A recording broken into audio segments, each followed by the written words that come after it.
ਜਾਂ ਕਿਸ ਢੰਗ ਦੇ ਨਾਲ ਪ੍ਰਚਲਿਤ ਹੈ ਜਾਂ ਕੀ ਦਾ, ਔਰ ਸਾਡੇ ਪ੍ਰਚਾਰਕਾਂ ਵੱਲੋਂ ਵੀ ਖਾਸ ਤੌਰ 'ਤੇ ਕਿ ਉਹਨਾਂ ਨੂੰ 1 ਘੰਟੇ ਦਾ ਅਗਰ ਪ੍ਰੋਗਰਾਮ ਕਰਨ ਦਾ ਟਾਈਮ ਮਿਲਿਆ ਨਾ, 1 ਘੰਟੇ ਦਾ ਟਾਈਮ ਮਿਲਿਆ, ਤੇ ਉਹ 5 7 10 ਮਿੰਟ ਜਿਹੜਾ ਬਾਣੀ ਦੀ ਵਿਚਾਰ ਕਰਦੇ ਨਾ, ਇੱਕਦਮ ਛਾਲਾਂ ਮਾਰ ਕੇ ਨਾ ਉਸੇ ਗੱਲਾਂ 'ਤੇ ਆ ਜਾਣਗੇ ਜਿਹੜੇ ਦੇਵੀ ਦੇਵਤਿਆਂ ਦੇ, ਉਹ ਜਿਹੜੇ ਪੁਰਾਣੇ ਜਿਹੜੇ ਇਤਿਹਾਸਕ ਜਿਹੜੇ ਚੱਲੇ ਹੋਏ ਨਾ, ਉਹਨਾਂ 'ਤੇ ਆ ਜਾਣਗੇ। ਉਹ ਅੱਧਾ ਘੰਟਾ ਉਹੀ ਕਹਾਣੀ ਸੁਣਾਉਂਦੇ ਰਹਿਣਗੇ, ਉਹ ਗਣੇਸ਼ ਜੀ ਨੇ ਇਹ ਕੀਤਾ, ਉਹ ਰਾਮਚੰਦਰ ਨੇ ਇਹ ਕੀਤਾ। ਮਤਲਬ ਉਹ ਪ੍ਰਭਾਵ ਇੰਨਾ ਜ਼ਿਆਦਾ ਦਿਮਾਗ ਦੇ ਵਿੱਚ ਪਿਆ ਹੋਇਆ ਉਸ ਚੀਜ਼ ਦਾ ਕਿ ਉਸ ਚੀਜ਼ 'ਚੋਂ ਨਿਕਲ ਹੀ ਨਹੀਂ ਪਾਉਂਦੇ।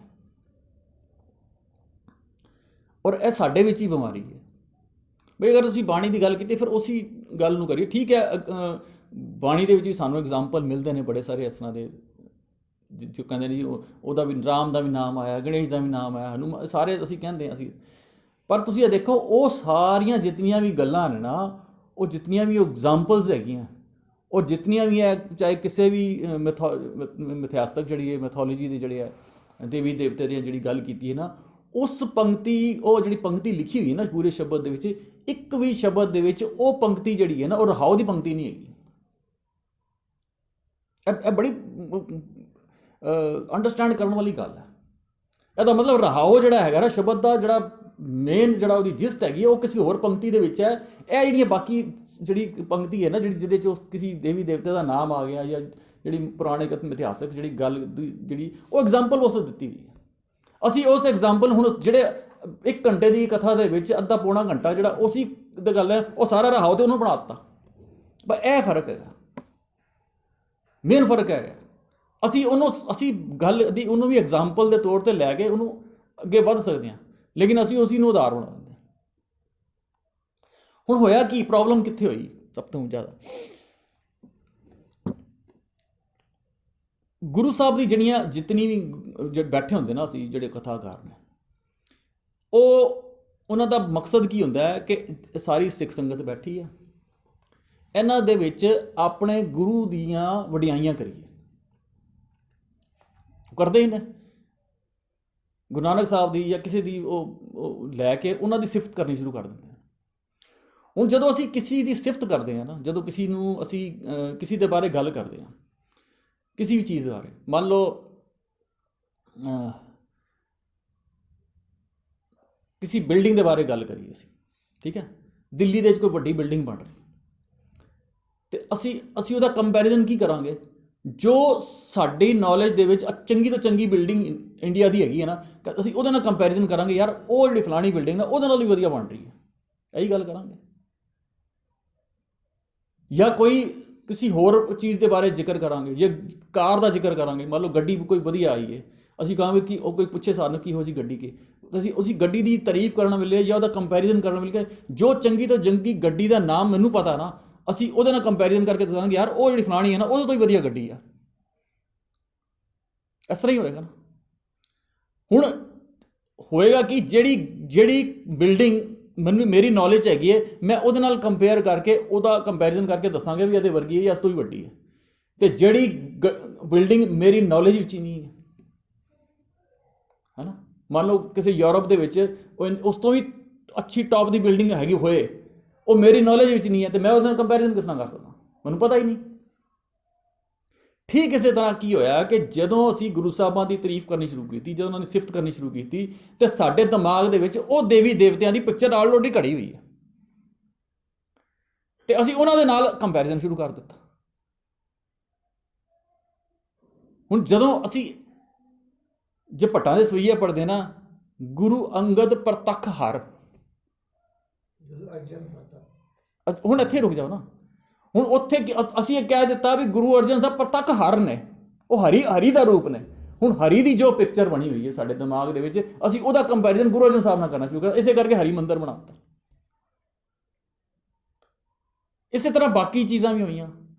ਗੁਰੂ ਗੋਬਿੰਦ ਸਿੰਘ ਦਾ ਕੰਪੈਰੀਜ਼ਨ ਕਿਤੇ ਕਰ ਦਿੱਤਾ, ਕ੍ਰਿਸ਼ਨ ਜੀ ਮਟਕੇ ਤੋੜਦੇ ਸੀ ਨਾ ਗਲੇਲਾਂ ਨਾਲ, ਤੇ ਗੁਰੂ ਗੋਬਿੰਦ ਸਿੰਘ ਜੀ ਤੀਰਾਂ ਨਾਲ ਗੜਵੀਆਂ ਭੰਨਦੇ ਸੀ, ਕਰਤਾ ਨਾ ਕੰਪੈਰੀਜ਼ਨ, ਕਿਉਂਕਿ ਸਾਡੇ ਦਿਮਾਗ ਦੇ ਵਿੱਚ ਉਹ ਚੀਜ਼ ਬੈਠੀ ਹੋਈ ਹੈ, ਅਸੀਂ ਕੰਪੈਰੀਜ਼ਨ ਉਹਦੇ ਨਾਲ ਕਰਾਂਗੇ। ਤੇ ਜੇ ਮੈਂ ਕਹਿੰਦਾ ਕਿਸੇ ਵੀ ਇਹੋ ਜਿਹੇ ਬੰਦੇ, ਇਹੋ ਜਿਹੀ ਕੋਈ ਪਰਸਨੈਲਿਟੀ ਸਾਡੇ ਦਿਮਾਗ 'ਚ ਬੈਠੀ ਹੋਈ ਹੈ, ਮੈਨੂੰ ਲੱਗਦਾ ਉਹਦੇ ਨਾਲੋਂ ਜ਼ਿਆਦਾ, ਜੇ ਅੱਜ ਗੁਰੂ ਨਾਨਕ ਸਾਹਿਬ ਦਾ ਕੰਪੈਰੀਜ਼ਨ ਅਸੀਂ ਗੈਲੀਲੀਓ ਦੇ ਨਾਲ ਉੱਤੋਂ ਕਰਦੇ ਨਾ, ਕਿ ਵੀ ਉਸ ਤੋਂ ਕੋਈ ਵੱਡੇ ਸਾਇੰਟਿਸਟ ਸੀ, ਕਿਸੇ ਸਾਇੰਟਿਸਟ ਨਾਲ ਤੇ ਕਰਦੇ, ਕਿਸੇ ਵੱਡੇ ਤੋਂ ਵੱਡੇ ਡਾਕਟਰ ਨਾਲ ਤੇ ਕਰਦੇ, ਤੇ ਸ਼ਾਇਦ ਜ਼ਿਆਦਾ ਬੈਟਰ ਸੀ ਉਹ। ਪਰ ਅਸੀਂ ਜਾ ਕੇ ਕਿੱਥੇ ਕੰਪੈਰੀਜ਼ਨ ਕੀਤਾ, ਉਹਨਾਂ ਦੀ ਪਰਸਨੈਲਿਟੀ ਨੂੰ, ਉਹਨਾਂ ਦੀ ਸ਼ਖਸੀਅਤ ਨੂੰ ਅਸੀਂ ਨੀਵਾਂ ਹੀ ਕੀਤਾ, ਉੱਚਾ ਨਹੀਂ ਕੀਤਾ। ਇਹ ਫਰਕ, ਕਿਉਂਕਿ ਸਾਡੇ ਦਿਮਾਗ ਦੇ ਵਿੱਚ ਉਹ ਚੀਜ਼ਾਂ ਬੜੀਆਂ ਹੋਈਆਂ, ਉਹ ਬੈਠੀਆਂ ਹੋਈਆਂ ਉਸ ਮਾਹੌਲ ਦੇ ਵਿੱਚ ਰਹਿ ਕੇ। ਸੋ ਜਪਜੀ ਸਾਹਿਬ ਦਾ ਜਿਹੜਾ ਅਸੀਂ ਜਿਸ ਪੰਕਤੀ ਨੂੰ ਅਸੀਂ ਆਧਾਰ ਬਣਾ ਕੇ ਅਸੀਂ ਸਮਝਣ ਦੀ ਕੋਸ਼ਿਸ਼ ਕਰ ਰਹੇ ਹਾਂ ਨਾ, ਹੁਕਮ ਰਜ਼ਾਈ ਚੱਲਣਾ ਨਾਨਕ ਲਿਖਿਆ ਨਾਲ, ਕਿਵ ਸਚਿਆਰਾ ਹੋਈ ਹੈ ਕਿ ਕੂੜਾ ਟੁੱਟੇ ਪਾਲ। ਉਹ ਅਸੀਂ ਬਾਰ-ਬਾਰ ਨੂੰ ਰਿਪੀਟ ਕਰਦੇ ਹਾਂ ਕਿ ਇਹ ਗੱਲ ਜਿਹੜੀ ਹੈ ਸਾਡੇ ਅੰਦਰ ਖਾਨੇ ਬਹਿ ਜਾਏ, ਕਿਉਂਕਿ ਇਹ ਸਾਰੀ ਜਪਜੀ ਸਾਹਿਬ ਦਾ ਜਿਹੜਾ ਮੇਨ ਪਰਪਸ ਹੈ ਨਾ, ਉਹ ਕਿਸ ਡਾਇਰੈਕਸ਼ਨ ਵਾਲਾ ਹੈ ਕਿ ਸਚਿਆਰਾ ਬਣਾਉਣਾ। ਇਨਸਾਨ ਦੀ ਜਿਹੜੀ ਪਹਿਲੀ ਅੰਦਰ ਦੀ ਜਿਹੜੀ ਉਹਦੀ ਖੁਆਇਸ਼ ਹੈ ਨਾ, ਉਹਦੀ ਜਿਹੜੀ ਡਿਜ਼ਾਇਰ ਹੈ, ਉਹਦੀ ਜਿਹੜੀ ਡੈਸਟਨੀ ਹੈ, ਜਿੱਥੇ ਉਹ ਪਹੁੰਚਣਾ ਚਾਹੁੰਦਾ, ਉਹ ਸਚਿਆਰਾ ਹੀ ਹੋਣ ਦੀ ਹੈ। ਔਰ ਬਾਰ-ਬਾਰ ਅਸੀਂ ਇਸ ਗੱਲ ਨੂੰ ਕਹਿੰਦੇ ਕਿ ਸਚਿਆਰਾ ਦਾ ਮਤਲਬ ਕੇਵਲ ਤੋਲ ਤੇ ਬੋਲ ਦੇ ਵਿੱਚ ਸੱਚਾ ਨਹੀਂ ਹੈ, ਕਿ ਉਹ ਬੜਾ ਸਹੀ ਤੋਲਦਾ ਤੇ ਬੜਾ ਸਹੀ ਬੋਲਦਾ, ਆਪਣੀ ਕਮਿਟਮੈਂਟ ਦਾ ਪੂਰਾ, ਪੈਸੇ ਟਾਈਮ ਸਿਰ ਦਿੰਦਾ, ਗੱਲ ਆਪਣੀ ਜਿੱਥੇ ਕਹਿੰਦਾ ਮੈਂ ਟਾਈਮ ਸਿਰ ਪਹੁੰਚ ਜਾਂਦਾ। ਇਹ ਸਚਿਆਰ ਦਾ ਮਤਲਬ ਨਹੀਂ ਹੈ। ਸਚਿਆਰ ਦਾ ਮਤਲਬ ਹੈ ਇੱਕਦਮ ਜਿਹੜੀ ਹੈ ਜੋਇਫੁਲ ਲਾਈਫ, ਆਨੰਦਿਤ ਖੇੜੇ ਦੇ ਵਿੱਚ, ਬਿਲਕੁਲ ਫੀਅਰਲੈਸ, ਕੋਈ ਟਰਬਲ ਨਹੀਂ, ਕੋਈ ਚਿੰਤਾ ਨਹੀਂ, ਕੋਈ ਫਿਕਰ ਨਹੀਂ, ਕੋਈ ਤੋਖਲਾ ਨਹੀਂ, ਕੁਛ ਨਹੀਂ। ਇਹ ਇੱਕ ਅਵਸਥਾ ਹੈਗੀ ਸਚਿਆਰ ਹੋਣ ਦੀ। ਤੇ ਸਚਿਆਰ ਦੇ ਅਪੋਜ਼ਿਟ ਹੈਗਾ ਕੂੜ। ਕਿ ਸਚਿਆਰਾ ਹੋਈ ਹੈ, ਇਹ ਕਿਸ ਤਰ੍ਹਾਂ ਲਾਈਫੁਲ ਚੇਅਰਫੁਲ ਲਾਈਫ ਕਿਸ ਤਰ੍ਹਾਂ ਹੋਏ, ਕਿ ਸਚਿਆਰਾ ਹੋਈ ਹੈ ਕਿਵ ਕੂੜਾ ਟੁੱਟਿਆ ਪਾਲ। ਕੂੜੇ ਦੇ ਵਿੱਚ ਸਾਰੀ ਨੈਗੇਟਿਵਿਟੀ ਹੈ, ਚਿੰਤਾ, ਡਰ, ਖੌਫ, ਤੋਖਲਾ, ਨਿੰਦਾ, ਚੁਗਲੀ, ਜੋ ਵੀ ਬੇਕਾਰ ਨੇ, ਉਹ ਸਾਰੀਆਂ ਕੂੜ ਦੀਆਂ, ਇਹ ਸਾਰੀਆਂ ਡੈਫੀਸ਼ੀਐਂਸੀਜ਼ ਨੇ। ਉਹ ਸਾਰੀਆਂ ਡੈਫੀਸ਼ੀਐਂਸੀਜ਼, ਉਹ ਸਾਰੀਆਂ ਨੈਗੇਟਿਵਿਟੀ ਕਿਸ ਤਰ੍ਹਾਂ ਨਿਕਲੇ ਔਰ ਕਿਸ ਤਰ੍ਹਾਂ ਪੋਜ਼ੀਟਿਵਿਟੀ ਆਏ। ਬਸ ਇਹ ਸਾਰੀ ਬਾਣੀ ਦਾ ਪਰਪਸ ਹੈ ਹੀ। ਤੇ ਉਹਦਾ ਜਿਹੜਾ ਆਨਸਰ ਹੈ, ਹੁਕਮ ਰਜ਼ਾਈ ਚੱਲਣਾ ਨਾਨਕ ਲਿਖਿਆ ਨਾਲ। ਹੁਕਮ ਭਾਵ ਉਹ ਨਿਯਮ, ਉਹ ਸਿਸਟਮ, ਉਹ ਕੁਦਰਤ ਦਾ ਜਿਹੜਾ ਲਾਅ ਆਫ ਨੇਚਰ, ਉਸ ਨਿਯਮ ਦੇ ਮੁਤਾਬਿਕ ਚੱਲਣਾ ਹੀ ਜਿਹੜਾ ਉਹ ਸਭ ਤੋਂ ਸੌਖਾ ਔਰ ਈਜ਼ੀਐਸਟ ਵੇ ਹੈਗਾ, ਜੋ ਤੇਰੇ ਨਾਲ ਹੀ ਲਿਖਿਆ ਹੋਇਆ, ਤੇਰੇ ਨਾਲ ਹੀ ਹੈਗਾ। ਤੈਨੂੰ ਕਿਤੇ ਬਾਹਰ ਹੋ ਢੂੰਡੀ ਦੀ ਸੱਜਣਾ, ਸੱਜਣ ਮੈਂਡੇ ਨਾਲ ਕਿੱਥੇ ਲੱਭਦੇ ਫਿਰਦੇ ਆ, ਕਿੱਥੇ ਪਤਾ ਨਹੀਂ ਕਿੱਥੇ ਬੰਦਾ ਧੱਕੇ ਖਾਂਦਾ ਪਿਆ, ਉਹ ਤੇਰੇ ਨਾਲ ਹੀ ਹੈ, ਤੇਰੇ ਵਿੱਚ ਹੀ ਹੈ, ਤੇਰੇ ਅੰਦਰ ਹੀ। ਸੋ ਉਹ ਜਿੱਥੇ ਲੱਭਦੇ ਉਹ ਤੇਰੇ ਨਾਲ ਹੀ ਬੈਠਾ ਹੋਇਆ, ਤੇਰੇ ਅੰਦਰ ਹੀ ਉਹ ਸਿਸਟਮ, ਉਹ ਰੱਬੀ ਨਿਯਮ ਤੇਰੇ ਨਾਲ। ਸੋ ਉਸੇ ਲੜੀ ਦੇ ਵਿੱਚ ਅਸੀਂ ਪਿਛਲੀ ਵਾਰੀ ਜੋ 2 ਪੌੜੀਆਂ ਕੀਤੀ ਸੀ, ਉਹਨਾਂ ਨੂੰ ਥੋੜ੍ਹਾ ਜਿਹਾ ਅਸੀਂ ਟੱਚ ਕਰਕੇ, ਕਿਉਂਕਿ ਅੱਜ ਅੱਗੇ ਕੋਸ਼ਿਸ਼ ਕਰਾਂਗੇ ਕਰਨ ਦੀ। ਸੋ ਉਹ ਹੁਕਮੀ ਹੋਵਨ ਆਕਾਰ, ਹੁਕਮ ਨੇ ਕਿਹਾ ਜਾਈ। ਜਿਤਨੇ ਵੀ ਆਕਾਰ, ਜਿਤਨੇ ਵੀ ਫਿਜ਼ੀਕਲੀ ਸਾਨੂੰ ਨਜ਼ਰ ਆ ਰਿਹਾ, ਜੋ ਵੀ ਸਾਡੇ ਸਾਹਮਣੇ ਆਪਣੇ ਸਾਹਮਣੇ ਵਰਤ ਰਿਹਾ, ਦਿਖ ਰਿਹਾ, ਇਹ ਨਿਯਮ ਦੇ ਵਿੱਚ ਹੈ, ਨਿਯਮ ਦੇ ਵਿੱਚ ਹੀ ਬਣਿਆ। ਮੋਬਾਈਲ ਕਿਸ ਤਰ੍ਹਾਂ ਹੈ ਜੀ? ਨਿਯਮ ਜਿਹੜਾ ਹੈ, ਕਿਸੇ ਨੇ ਉਸ ਰੱਬੀ ਨਿਯਮ ਨੂੰ ਵਰਤ ਕੇ ਮੋਬਾਈਲ ਬਣਾਇਆ ਹੋਇਆ। ਜੇ ਉਸ ਨਿਯਮ ਤੋਂ ਬਾਹਰ ਜਾ ਕੇ ਕੋਈ ਮੋਬਾਈਲ ਫੰਕਸ਼ਨ ਕਰ ਹੀ ਨਹੀਂ ਸਕਦਾ, ਪੋਸੀਬਿਲਿਟੀ ਨਹੀਂ ਹੈ। ਇਹਦੇ ਵਿੱਚ ਦੇਖੋ ਕਿੱਥੋਂ ਵੀਡੀਓਜ਼ ਆ ਜਾਂਦੀਆਂ, ਕੋਈ ਤਾਰ ਨਹੀਂ, ਕੋਈ ਕਨੈਕਸ਼ਨ ਨਹੀਂ, ਕੋਈ ਲੈਣ ਕਿੱਥੋਂ, ਮਤਲਬ ਕਿਤੇ ਵਿਦੇਸ਼ਾਂ 'ਚ ਬੈਠੇ ਸੈਂਕੜੇ ਹਜ਼ਾਰਾਂ ਕਿਲੋਮੀਟਰ ਦੂਰ ਤੋਂ ਵੀਡੀਓ ਆ ਜਾਂਦੀ ਹੈ। ਤੇ ਕਿਸੇ ਨੇ ਉਸ ਨਿਯਮ ਨੂੰ ਸਮਝ ਕੇ ਇਹ ਵੀਡੀਓ ਜਿਹੜੀ ਹੈ ਕ੍ਰੀਏਸ਼ਨ ਕੀਤੀ ਹੈ ਜੀ।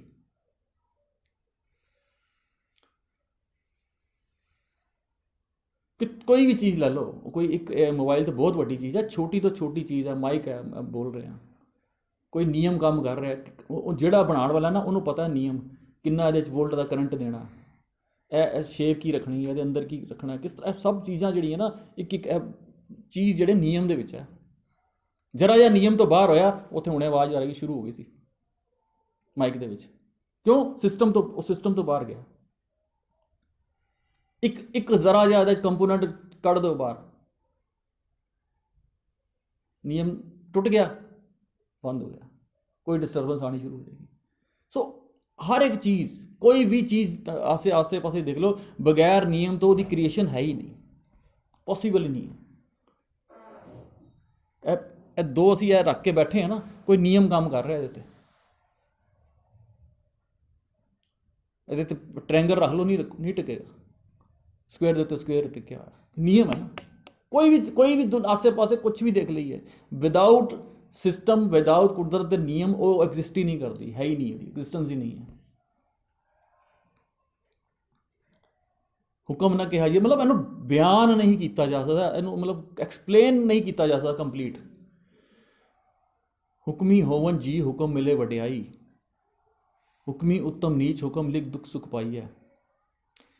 ਇਹ ਸਾਰੀਆਂ ਜਿਹੜੀਆਂ ਚੀਜ਼ਾਂ ਨਾ, ਜੀ ਨੇ, ਉਹ ਜਿਹੜੀਆਂ ਗੁਣ ਨੇ, ਵਡਿਆਈਆਂ ਨੇ, ਔਰ ਹੁਕਮੀ ਉੱਤਮ ਨੀਚ ਹੁਕਮ ਲਿਖ ਦੁੱਖ। ਹੁਣ ਹੁਕਮੀ ਉੱਤਮ ਨੀਚ, ਹੁਕਮੀ ਦੋ ਨੇ, ਇੱਕ ਉਹ ਹੁਕਮੀ ਹੈ ਜਿਹੜਾ ਸਿਸਟਮ ਹੈ, ਔਰ ਇੱਕ ਉਹ ਹੁਕਮੀ ਹੈ ਜਿਹੜਾ ਮੇਰਾ ਮਨ ਹੈ। ਮੇਰਾ ਮਨ ਵੀ ਹੁਕਮ ਕਰਦਾ, ਮਨ ਵੀ ਜਿਹੜਾ ਨਾ ਉਹ ਹੁਕਮੀ ਦਾ ਮਤਲਬ ਹੁੰਦਾ ਆਰਡਰ ਦੇਣ ਵਾਲਾ, ਮਤਲਬ ਉਹ ਸਿਸਟਮ ਨੂੰ ਚਲਾਉਣ ਵਾਲਾ। ਤੇ ਮੇਰੇ ਚਲਾਉਣ ਵਾਲਾ ਇੱਕ ਮੇਰਾ ਮਨ ਵੀ ਹੈ, ਇੱਕ ਉੱਤਮ ਹੈ, ਇੱਕ ਨੀਚ ਹੈ। ਹੁਕਮ ਲਿਖ ਦੁੱਖ ਸੁੱਖ ਪਾਈਏ, ਜਿਹੋ ਜਿਹਾ ਉਹ ਸਿਸਟਮ ਬਣਾਉਂਦਾ ਉਸ ਦੇ ਮੁਤਾਬਿਕ ਫਿਰ ਅੱਜ ਸਾਰੇ ਜਿਹੜੀ ਪ੍ਰੋਬਲਮ, ਸੁੱਖ ਵੀ ਤੇ ਦੁੱਖ ਵੀ ਇਹ ਸ਼ੁਰੂ ਹੁੰਦੀਆਂ। ਇੱਕ ਨਾ ਹੁਕਮੀ ਬਖਸ਼ੀਸ਼, ਇੱਕ ਨਾ ਹੁਕਮੀ ਨੂੰ ਧਿਆਨ ਰੱਖੀਏ, ਇਹਦੇ ਸਪੈਲਿੰਗਸ ਨੂੰ ਧਿਆਨ ਰੱਖੀਏ। ਕਿਤੇ ਹੁਕਮ ਮਿਲੇਗਾ, ਹੁਕਮ ਦੇ ਮੰਮੀ ਨੂੰ ਔਂਕੜ ਹੋਏਗੀ, ਕਿਤੇ ਹੁਕਮ ਮੰਮੀ ਨੂੰ ਸਿਹਾਰੀ ਹੋਏਗੀ, ਕਿਤੇ ਇਹ ਹੁਕਮੀ ਬਿਹਾਰੀ ਦੇ ਵਿੱਚ। ਹੁਕਮੀ ਦਾ ਮਤਲਬ ਹੁੰਦਾ ਉਹ ਚਲਾਉਣ ਵਾਲਾ, ਕਰਤਾ। ਇੱਕ ਨਾ ਹੁਕਮੀ ਬਖਸ਼ੀਸ਼, ਜਿਹੜਾ ਉਹ ਨਿਯਮ ਹੈ ਨਾ, ਕੁਦਰਤ ਦਾ ਨਿਯਮ, ਉਹਦੇ ਆਰਡਰ ਦੇ ਵਿੱਚ ਰਹਿਣ ਦੇ ਵਿੱਚ, ਉਹਦੀ ਆਰਡਰੈਂਸ ਦੇ ਵਿੱਚ ਬਖਸ਼ੀਸ਼ਾਂ ਨੇ, ਕਿਰਪਾ ਹੈ। ਇੱਕ ਨਾ ਹੁਕਮੀ ਬਖਸ਼ੀਸ਼, ਇੱਕ ਹੁਕਮੀ ਜਿਹੜਾ ਅੰਦਰ ਮਨ, ਉਹ ਕੀ ਕਰਦਾ? ਸਦਾ ਭੁਆਈ ਹੈ।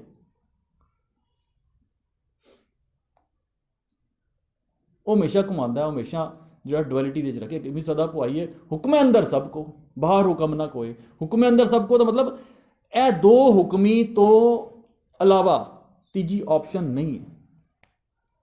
ਜਦੋਂ ਵੀ ਕੋਈ ਬੰਦਾ ਕੰਮ ਕਰ ਰਿਹਾ ਹੋਏਗਾ, ਜਿਹੜਾ ਵੀ ਐਕਟ ਕਰ ਰਿਹਾ ਹੋਏਗਾ, ਉਹ ਜਾਂ ਉਸ ਕੁਦਰਤ ਦੇ ਨਿਯਮ ਦੇ ਮੁਤਾਬਿਕ ਕਰ ਰਿਹਾ ਹੋਏਗਾ, ਜਾਂ ਮਨ ਦੇ ਹੁਕਮ ਦੇ ਮੁਤਾਬਿਕ ਕਰ ਰਿਹਾ ਹੋਏਗਾ। ਤੀਸਰਾ ਕੋਈ ਰਸਤਾ ਨਹੀਂ ਹੈ, ਤੀਸਰਾ ਕੋਈ ਵੇ ਆਊਟ ਨਹੀਂ ਹੈ। ਜੋ ਵੀ ਉਹਦਾ ਐਕਟ ਹੈਗਾ, ਜਾਂ ਉਹ ਕੁਦਰਤ ਦੇ ਸਿਸਟਮ ਦੇ ਮੁਤਾਬਿਕ ਹੋਏਗਾ, ਜਾਂ ਆਪਣੇ ਮਨ ਦੇ ਜ਼ਿਆਦਾਤਰ ਮਨ ਦੇ ਮੁਤਾਬਿਕ ਹੁੰਦਾ ਸਾਡੇ ਐਕਟ। ਹੁਕਮੇ ਅੰਦਰ ਸਭ ਕੋ, ਬਾਹਰ ਹੁਕਮ ਨਾ ਕੋਏ, ਨਾਨਕ ਹੁਕਮੇ ਜੇ ਬੁਝੈ।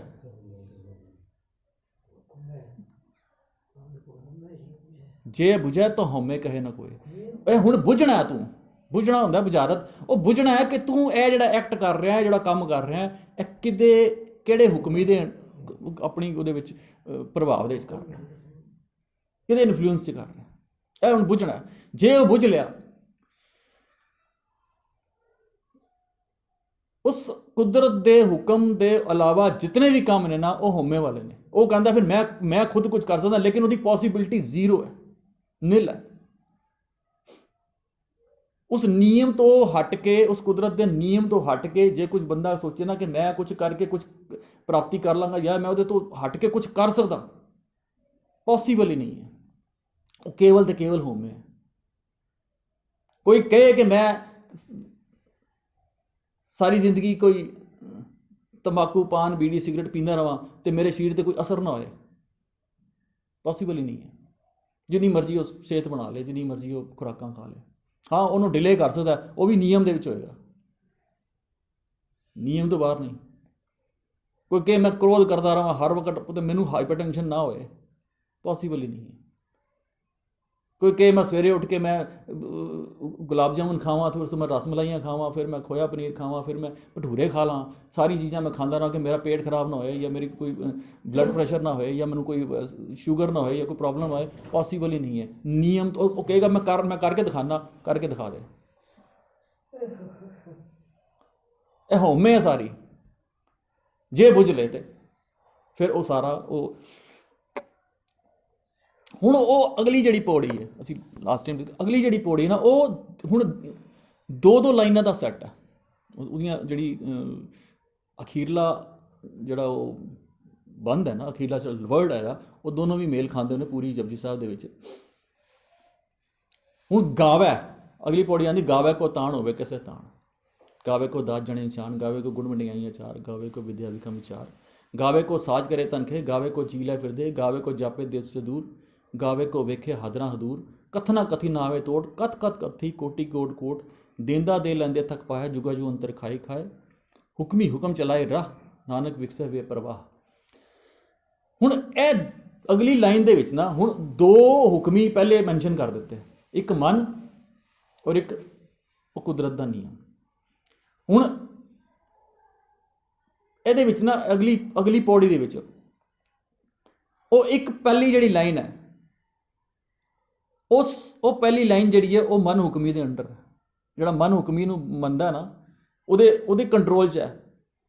ਤੇ ਜਿਹੜਾ ਪਰਮਾਤਮਾ ਦੇ ਉਸ ਅਕਾਲ ਪੁਰਖ ਉਸ ਰੱਬੀ ਨਿਯਮ ਦੇ ਹੁਕਮ ਦੇ ਵਿੱਚ ਹੈ।